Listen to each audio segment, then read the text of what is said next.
My name is Sada, and I'm excited to be here as part of MyFly, an organization driven by students passionate about finance and dedicated to promoting financial literacy. We're proud to have thousands of members across dozens of countries, united by our commitment to empowering the next generation.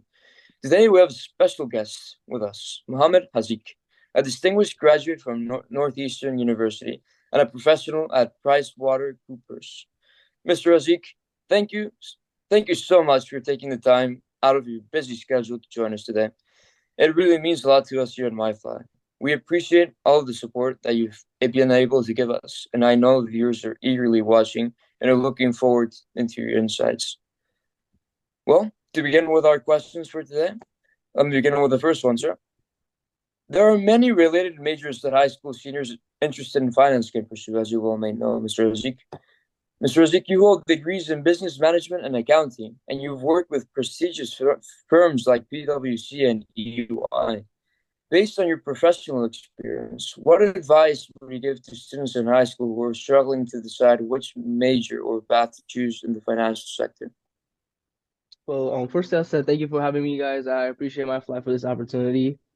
Secondly, I would say this question is kind of like redundant. Like gets asked a lot to a lot of high schoolers, even like college freshmen. Like coming in, they get this asked like the question from family members, friends, like, "What are you doing? What do you want to pursue? Like, what do you want to be in life?"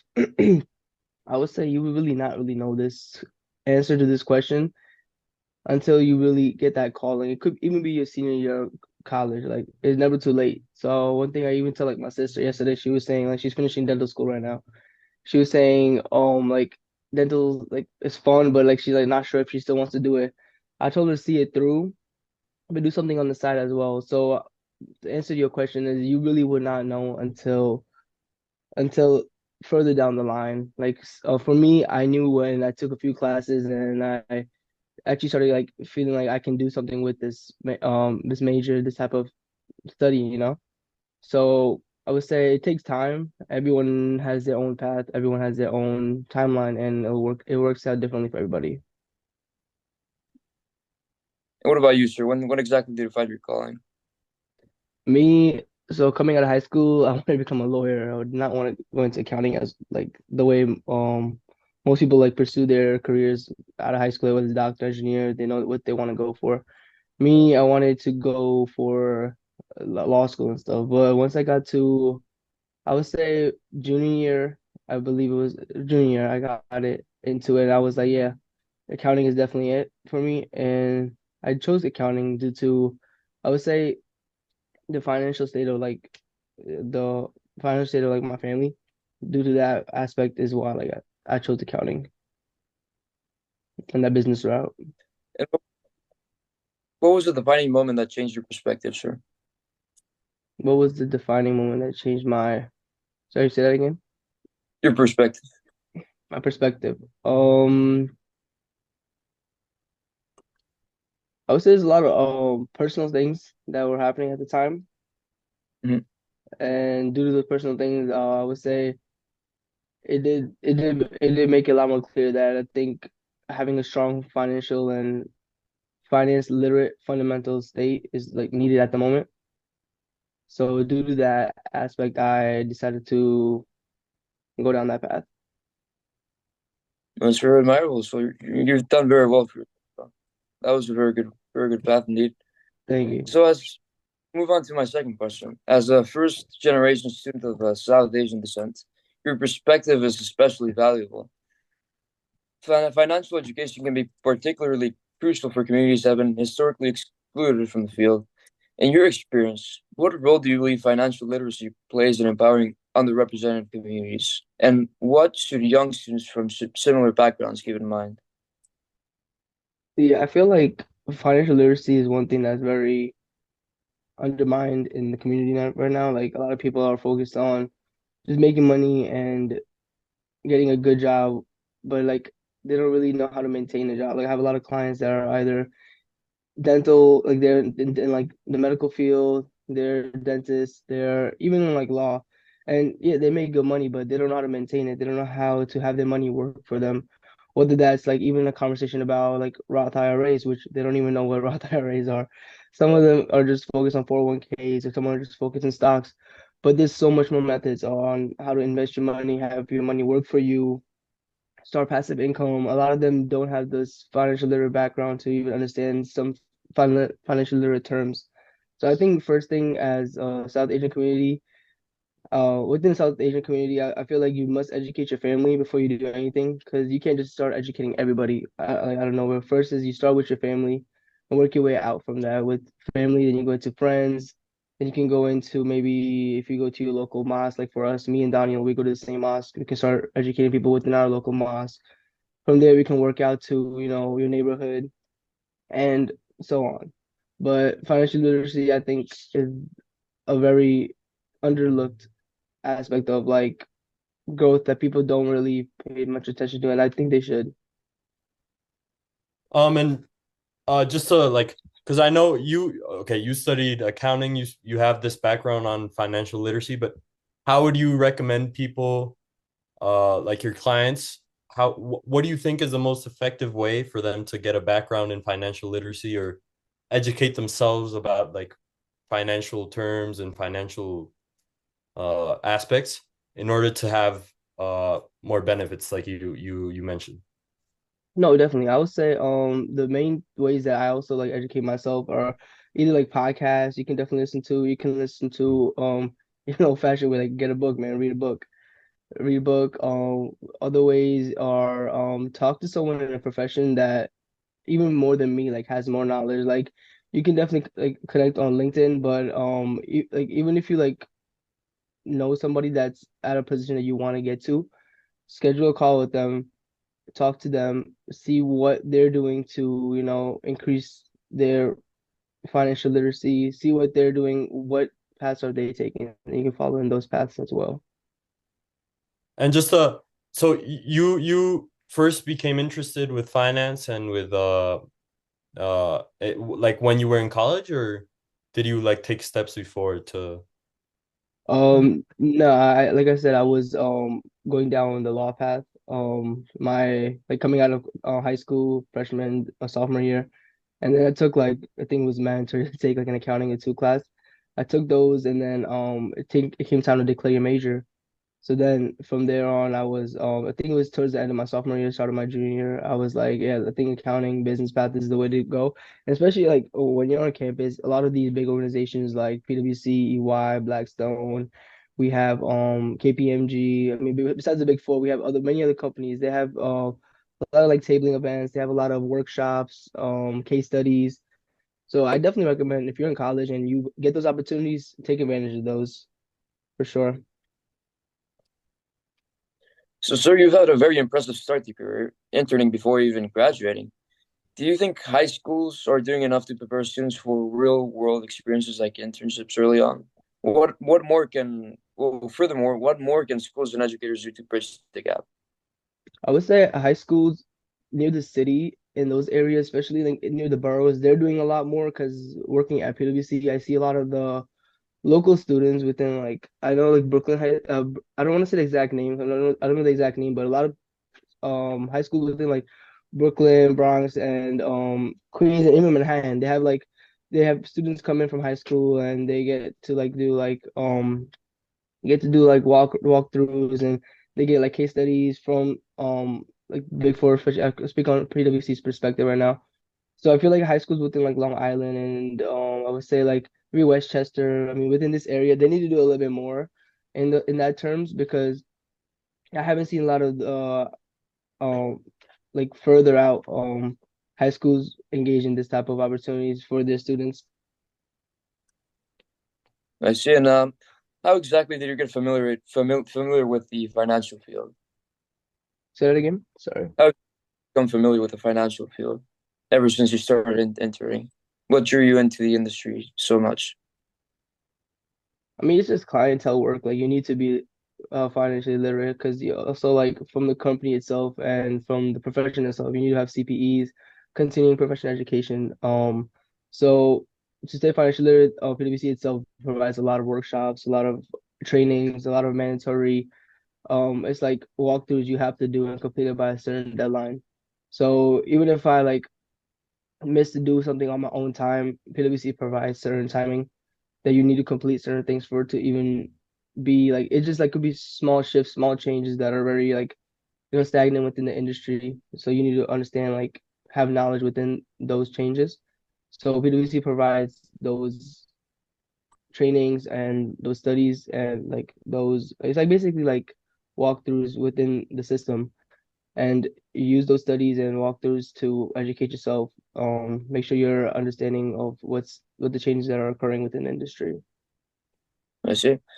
So you already stated when exactly you started becoming influenced by the financial field, but concerning other students that still haven't become involved in finance, what steps would you recommend for them to take in order to cultivate their own passions, including finance? What do you think high schoolers should do right now?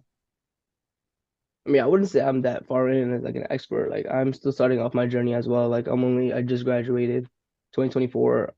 But I would say in terms of better aligning yourself in terms of these steps, I would say definitely, like I said, like if you're a college student right now, because high school students they still have a bunch of time in order to find their calling and also to get open up to these opportunities. Because a lot of these firms obviously won't have these type of opportunities for high school students, unless it's like maybe like some case studies or something. For example, like definitely if you get those opportunities, do that for sure. If you're a high school student, I would say the tabling initiative these companies have, take advantage of that. The workshops they have, take advantage of that. Case studies. And I know for PwC in specific, I know EY does something like this too, but I have experience with PwC. They do this thing for juniors where once you graduate, well, in terms of like your junior year, make sure like to apply for this during your junior year. It's called the fellowship program. So a fellowship program is basically when PwC has this partnership with Northeastern. I'm actually part of this program right now. PwC has this partnership with Northeastern where they give out a master's. Like it's not give out a master's, but they pay for your master's in return of you working for them and working with Northeastern with like the software and the clientele work. All like it all goes hand in hand. So the application, I believe, releases around August. And if you're a junior, you're supposed to apply during your a fall semester. It takes like 1 year for you to like the process for interviewing both with Northeastern, process for interviewing with PwC that takes place like during fall, and then once you graduate, this program starts in August, and it's a whole year, full year program. Full year. So people go after school and how exactly do you balance your time between school and the fellowship program? Yeah, so I'm doing this right now actually. It's difficult. I would definitely say for sure. I'm part of the fourth cohort, so this program has been on for the fourth year now. So Mhm. well, I guess what Northeastern and PwC did was they I guess the higher up, especially like the partners and directors, they came together with Northeastern's higher up staff, which obviously they're very educated as well, and they came up with a curriculum for, I get curriculum for coming incoming associates. And I know that from like PwC's perspective, this is a really smart business tactic because when you have new associates come in, especially like those out of college, right? They really Mhm. don't know what they're gonna be doing, because they're not aware of like the software used like Alteryx, Power BI. We use a lot of different work specifically for like if you're in private because I'm in PwC private, so we do a lot of more like we use different software than public PwC associates use just for that confidentiality for the private clients. But just learning those softwares and like those different type of outlets they use, it takes a little bit of time, and that's bad on business part because then you're training a new associate for like maybe 2, 3, maybe 4 months, and then they're shifting into that position takes a while. So with this fellowship, I would say, especially in terms of PwC's perspective, it's a great business tactic because you're not paying the fellow a full year, salary because they're only working a part-time schedule. So they're part-time employees, and when I say part-time, that's like 60% of a full-time schedule. The other 40% you're invested in the fellowship program itself with Northeastern, where these faculty and staff and professors, they're training you with actual clientele work which are basically this clientele work is done by using PwC software and their outlets. So you can educate yourself on how PwC stuff is working, and once you complete that, you can also use that at in job as like hand-on-hand work. It's quite incredible, sir. Yep. So ever since you first started in your career in finance, have you seen the industry really evolve, and do you anticipate other shifts in the years to come? And There's specifically, how should you prepare for those shifts? Actually, I would say the most big companies, besides like the big four, are a lot of companies that are implementing AI in a different level. Like for EY, we have it's like a Chat GPT version of EY, and then so PwC we have Chat PwC I think it's called, and those like EY like those implementations of the EY technology AI technology is like really like it's really game changing because like if we're doing like for example like if you're doing tax coding for a client and you're not sure of the tax code and stuff, you can just put in the scenario within that AI and tell them like, can you find me the exact tax coding and the rulings for it, and then you can utilize those rulings within the deliverables you're delivering, you know. So it just saves a lot of time, it's time efficient, and it's I'm not gonna lie, it's a game changer. It's helping out a lot for especially in terms of like the tax audit and consulting associates. Like they're using this in really advantageous ways where time is being cut and you're giving a client like the knowledge needed, but also you're giving the client knowledge needed plus more that you probably didn't think of on your side either. So I think this is gonna be it's gonna change and accelerate a lot more over the upcoming years. So these are like Well, within the companies. Like for example, with you within PwC, like they adapt Yeah, I use this. I literally they use this adapt every day. like the like I don't know, ChatGPT or like AI in order to enhance like work Yeah, and but I mean, when you think about ChatGPT, like it's not like PwC's own like site, you know, or like EY's own yeah. site, because then you're basically uploading clientele information onto a third party website, which is Mhm. going to be like a issue of independence. Obviously, you can't do that. But I guess what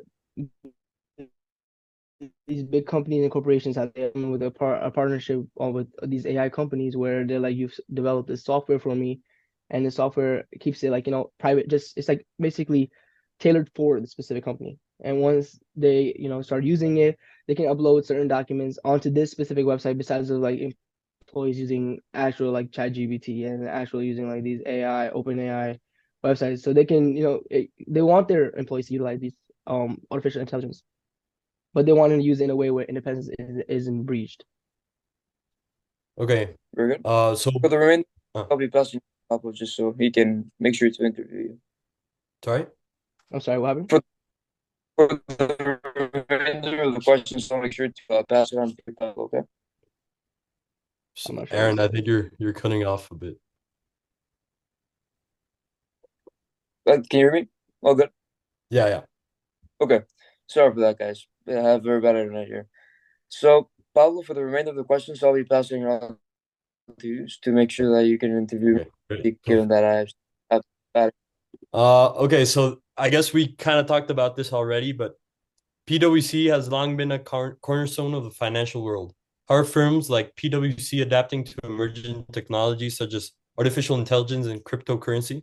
What do you think the future holds for these trends within the industry? So I think we talked a bit about artificial intelligence already. Maybe if you have anything else to say about that, or if not, maybe about cryptocurrency. I would say for the expand on that, like I really like do utilize this like Chat PwC software that PwC has implemented. Like it helps out a lot in terms of like because it's like even like the small questions like before this was implemented, like associates, especially new incoming associates, like they will write all the questions down and like, you know, go ask the manager. It might be a silly question, which is totally fine, but like, you know, if a manager or like a senior associate is working on something like serious and you keep going to ask them questions, you know, some might get annoyed, you know, because just having this tool, you can just put your own like questions into it and it can answer it for you. Maybe answer it better than associate or senior manager can do answer it as well. And this in specific, this software is tailored for like PwC rulings and like their entire like software. Like it knows like from like back to front. Obviously, you should definitely like not take the full answer as like the final. Like you should definitely like have get more clarification on the answer. But besides that, like it's definitely like it's just a start, you know. Like I think it maybe like what a year they implemented it, and it's a game changer. So I'm just excited to see what it will do for the upcoming years. In terms of cryptocurrency, I'm not gonna lie to you. I did invest in cryptocurrency a lot during high school, during that Bitcoin and Dogecoin rush and stuff. But I did stop. I did stop like my investments and like educate myself on that.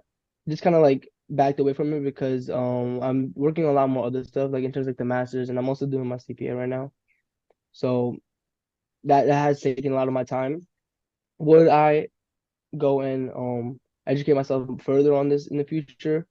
Possibly not. Still, I would like if I do invest in something, it probably would be like real estate or passive income in terms of that. That's definitely tangible. But in terms of cryptocurrency, I've as of right now, I've probably just backed away from it. I don't see myself specifically invested in that. Okay. Well, yeah, I think the next question is also about cryptocurrency, but like, do you think that the potential of cryptocurrency as a currency is overstated or underrated? Um, so I would with so say much debate surrounding its future, where do you personally see it heading? I would say it has definitely a lot of potential. A lot of potential. It has been used in manners where, like, if you look at it from a clientele perspective, you know, like you have seen a lot of stories where things have gone wrong, you know, things have not gone towards the favors of what people would like it to go. So in terms of clientele confidence, I would say it's definitely weak. In terms of like promising, in terms of being like implemented within the industry, I would also say it's not likely because as of right now, I would say it's not likely, but in the coming maybe future, if it's like regulations have strictened and like it becomes more secure, then yeah, for sure, like it's definitely a game changer. But it Yeah, definitely so needs like work. Like you don't think it's like the financial sector will take it as maybe as seriously or as like because it's not, no, yeah, I it would. can be really, They definitely would, because like if you think about it from like a very different perspective, where it's like if you are traveling with like cash, you know, like if you're traveling from like Singapore to the United States with cash, you only can have a limited amount of cash, and if you have more than that, you have to definitely, you know, like you have to state that you have a certain amount, declare it.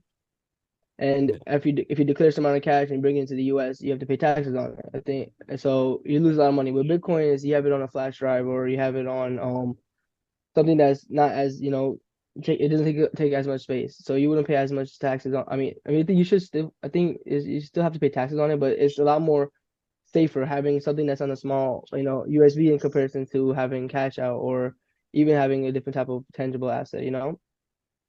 So I would say in terms of that, it's definitely easier. But when it comes to clientele work right now, from my perspective so far, like I don't think it'll be as safe or as promising, given the circumstances during like what have happened in the past years. But if regulations do stricten up and government does like, change regulations and stricten up maybe how secure cryptocurrency is, then definitely, yeah. So like I know at least, well, from what I know, El Salvador did something with crypto with Bitcoin, no? So they used it as a currency or some. I don't know if I'm. Yeah, I heard about that too, yeah. Do you think I that's think gonna be something that like countries will do, or is it just like a extraordinary case? Like, I would say like I wouldn't say it's far-fetched, but it is near far-fetched, yeah, especially for the US, especially for the US, because I mean it's a good question, but like especially for like US is far-fetched, I would say due to the fact that I mean it's also like the current state of the world right now. Like you need to have tangible assets backing you up. Like cash isn't reliable as much right now. Neither I would say Bitcoin is further not reliable from that. Like I said, like right now only tangible, not tangible, but only assets that are really reliable are gold and silver right now. Hmm.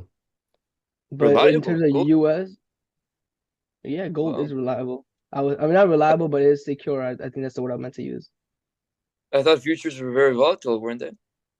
Sorry, say that again. I thought futures were extremely volatile, no? They are, bro, but we wouldn't really know right now. Just like I mean, you look at the world state right now, man. Yeah. You gotta be having Bitcoin is very. You could get hacked, man. I mean, even with like the cyber threats and stuff, like you have to be very like you have to have a strong fundamental, strong foundation for this. Hmm. But I I think guess you're right. from what I can see, like that's what makes cryptocurrency so appealing. Like people just like many of these like meme coins and like yeah, people don't even need to like know that much about them, no? I mean, not knowing much about them is also like a part of that aspect where you don't have confidence. Yeah. Yeah. Hmm. All right. Moving on to the next question. Our generation has grown up in the shadow of major financial crises, from 2008 to the pandemic.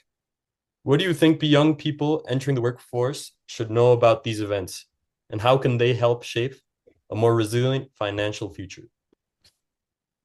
I mean, it comes back down to the fact that you need to be financially literate about a lot of things. These occurrings, I think, are in a manner where like educational. You can really see like how certain things have happened, like 2010 with Sarbanes-Oxley, and then 2008 the market crash, and 2020 COVID. Things are very unpredictable, you know. So I would say this is where having financial literacy plays a big factor because a lot of people have utilized those fallings for growth. Like one of my professors in when I used to go to Albany for my undergrad, Professor Monaco, he yeah, I've heard it's called the I think it's Big Bang. No, not Big Bang. What was the movie they made about the crash? Big Short, but the Big Short. Big Short, yes. He was one of the characters within the Big Short, like the people played out because he was one of the final. I think it was I don't want to say the wrong. I think Arthur Anderson. I could be wrong, but he was one of the characters within the movie, and he was walking us through a certain thing. And he was one of the people that predicted the market would crash. So he invested a bunch of his assets within the part where market would crash, and he benefited off of that a lot. Which I mean, you can imagine how much money he made from that. So I would say financial literacy plays a big factor. Don't put all your eggs in one basket for sure. Diversify your portfolio. Also, I think as like kids our age, especially like that were born in the 2000s, ones through like 2005. I would say definitely we're not born in an advantaged like era, you know. We're born in a very weak era. There's a lot of things happening in terms of market rates are going up, interest rates are going up. It's a terrible time to buy a house right now. Even the work market itself, like it's really hard to find a job right now too. So but it's also on the contrary, like it's also the best time to make the most money. You have a lot of outlets to make money. So I would say definitely utilize different outlets, different streams of like try to get different streams of income, I would say for sure. All right. So MyFly is an international organization, and today's global economy, language skills are becoming increasingly important. As someone who speaks multiple languages, what value do you think this brings to professionals in the financial world? How can multilingual students leverage this as a globalized labor market? I would say for me especially like I haven't utilized it as much yet, but I know in the upcoming years I definitely would. We work with a lot of PwC. I would say the overall framework within the industry, like 60% of from what I heard, I could be wrong, this percentage could be wrong, but 60% of the work is done overseas, offshore work, and the 40% of the work is done in the US. So knowing that, like, you need to know that the 60% work that is being done is mostly being like done in countries like, you know, India, Thailand, and we have other countries where it's like PwC Europe. So speaking different languages, you could definitely communicate better with people in a different manner where like if you don't understand certain things about a client, when they go meet the client overseas, they can definitely communicate it, you know, in their language. And when they bring it back over, they will obviously for a normal like employee here, they will translate it within English. But if they aren't able to translate something and you know they could translate it within like Hindi or like Urdu or some other languages. So I feel like that just plays an advantage in terms of communication and understanding stuff in a better manner. But for the most part, whenever we do have calls with Team India or Team Europe, they do just go straight to English, and the English is like straightforward. It's not really like that difficult. I think now it's been become like English is like the standard language, you know. But I guess having that little notch of like you speaking a different languages gives a little bit of more personal like touch towards understanding. I would say Hmm. that that's about it. Yeah. And does like do you have you had to meet with clients with when you like that speak a different language that you speak, or has that happened to you or no? I mean, you could meet people that are like ethnically like similar to you, like you know, like if they're South Asian descent, or like even like in like when I flew out to like Orlando for like the networking event for PwC, like I met a lot of people that are like you know like Pakistani or like they're of the same descent, but like it still goes to like you speak English, like like I mean I don't know why I just like you just still speak to like you still go to speaking English, like same with Daniel, like Daniel's Pakistani, but I'm not like speaking to him in like Urdu right now. I mean, we can probably, but like it just goes to English right now. Yeah, but I feel like I can experience this with Aaron too, because we both speak Spanish, and even though Yeah. we speak English and everything, like I enjoy speaking Spanish to him, and I feel like that it gives him an extra connection. I don't hmm know.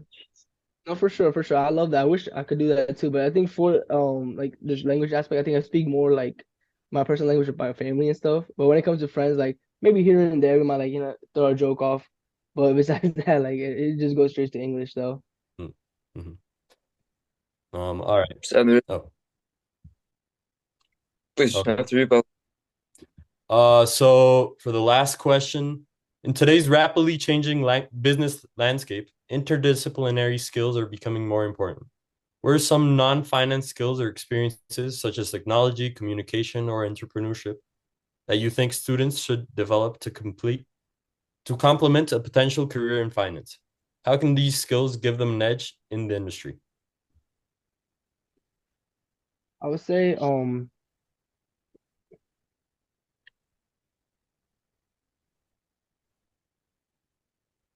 give me 1 second. Let me just think. I would say like in terms of like skills, right? I definitely when you're working on one thing, like for example, I'm sure you guys are in college right now, right? High Are you school. guys High you school. guys in high school right now? Okay, so when you do go into college and you're working towards that degree, definitely try to like do other stuff on the side as well. Like whether that's like licensing, whether that's like if you go into what do you call SQL tutorials and stuff, like you can do like certain certifications and just get the certification. So what like overall scope of things I'm trying to say is when you do when you do focus on one aspect of life, whether that's like a major, whether that's a degree, whether that's a license, don't limit yourself to that. Try to scope out, keep yourself busy, man. Try to scope out, do other stuff. Like throughout my college career, like I have besides working in within the finance field, like besides working in accounting, I've also worked at a hospital. I've also worked in the bank as a teller. I also was an RA, like residential assistant. So like got my housing for that. I was also part of the MSA. So definitely like keep yourself busy, keep yourself involved in multiple things. So you get so you get you have plan A, plan B, and plan C too, you know? And what was the second part of your questions? Um, just like how these skills can give you an extra edge in the industry.